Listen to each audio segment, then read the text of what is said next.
एक महा पॉजिटिव।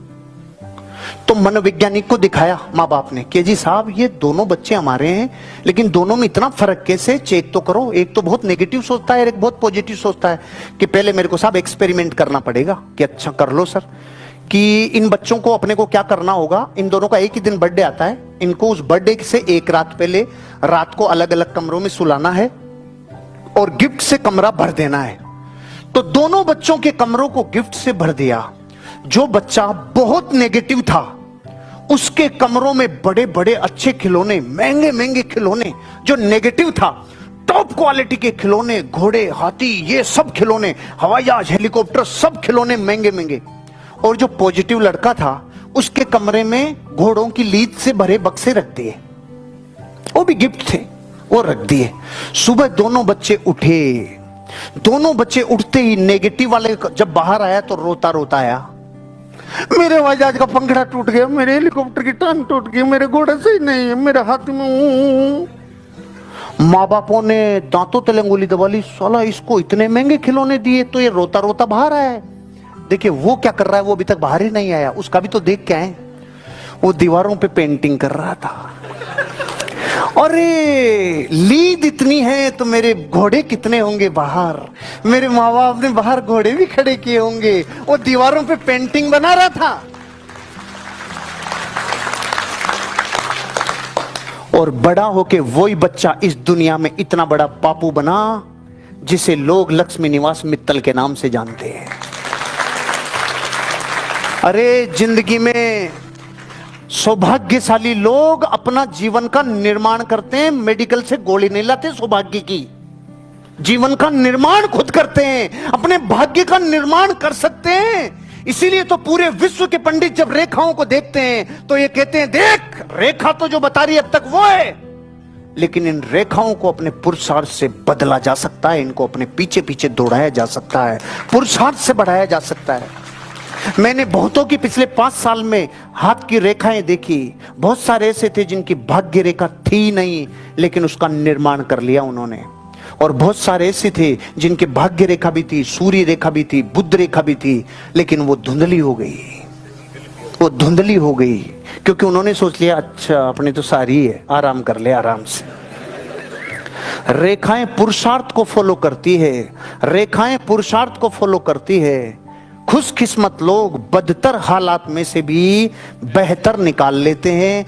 अब आप खुशकिस्मत हो कि नहीं हो यह आपकी चॉइस है।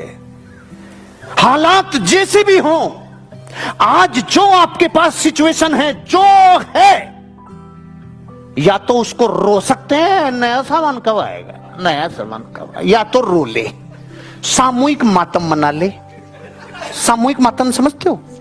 अरे मर समझ पाट मत न चाटू तुम मन चाट, बैठ के बात करेंगे आजा। तो ठाले लोग निठल्ले लोग होते हैं ना, वो बैठ के बात करते हैं। मुझे 2012 में मेरी इंडस्ट्री की रक्षा के लिए 37 दिन जेल जाना पड़ा।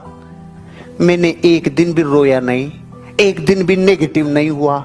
मैंने 37 दिन आनंद लिया और मैं भुला नहीं सकता। उन 37 दिनों में मैंने जो 72 किताबें पढ़ी थी वो मेरे जीवन का निर्माण कर गई। वो 72 में आज तक नहीं पढ़ता पूरी, वहां जाया तो पढ़ लिया बैठा बैठा। मैं जिस दिन गया था उस दिन वहां पे संडे था और गायत्री परिवार के प्रवचन होते थे, गायत्री परिवार के प्रवचन होते थे। तो मैं जिस बैरक में था, आई एम वीआईपी, हम वीआईपी थे, बाहर अखबारों में फोटो वेटो सब तगड़ा काम था हमारा। तो वीआईपी में गए तो उस दिन तो लोग गए थे वहां पे प्रवचनों में। फिर अगले 3 संडे में वहां और रुका, फिर वो कभी नहीं गए, अपने प्रवचन होते थे बैरक में, आनंद। और 37 दिन बाद जब हम आए और बाकायदा बाइज्जत बरी का ऑर्डर लिया, रो रहे थे सब। तू जा रहा है तो क्या साला यहीं बैठा रहूं तेरे को खुश करने के लिए? मैं आया था, प्रकृति ने, नियति ने मुझे भेजा था, कुछ ना कुछ अच्छे के लिए भेजा होगा। और जीवन सच में कुछ ना कुछ अच्छे के लिए होता है। अगर वो 37 दिन में नहीं देखता, क्योंकि उस दिन मुझे याद था 3 दिन तो मैंने खाना नहीं खाया क्योंकि मेरे नियम अलग हैं। मैं जमीकन नहीं खाता, रात्रि भोजन नहीं करता, 3 दिन भूखा रहा। 30 दिन बाद मेरे भोजन की व्यवस्था हुई। तो जब मैं, कौन से भोजन की व्यवस्था हुई? जो वहां मरीजों की दाल आती है ना, उसमें लहसुन प्याज नहीं होता, तो मेरा तो वही भोजन था। तो पहला घास लेते आंसू भी आ गए और हंसी भी आ गई। अरे रे, मेरी सुशीला इतनी अच्छी दाल बनाती थी, मैंने उसको इतने सालों से कभी कॉम्प्लीमेंट नहीं है। मैंने बोला ए नमक तो को नहीं, ए मिर्ची तो को नहीं, मैं लेकिन जब वो खा रहा था तब मेरे को याद आ रही थी मेरी वाइफ की दाल। अरे रे, ऐसी दाल को इग्नोर किया इसलिए ऐसी दाल खा बैठे तू। अब जिंदगी कुछ सिखाने के लिए यात्रा करती है, आपकी लाइफ जर्नी करती है।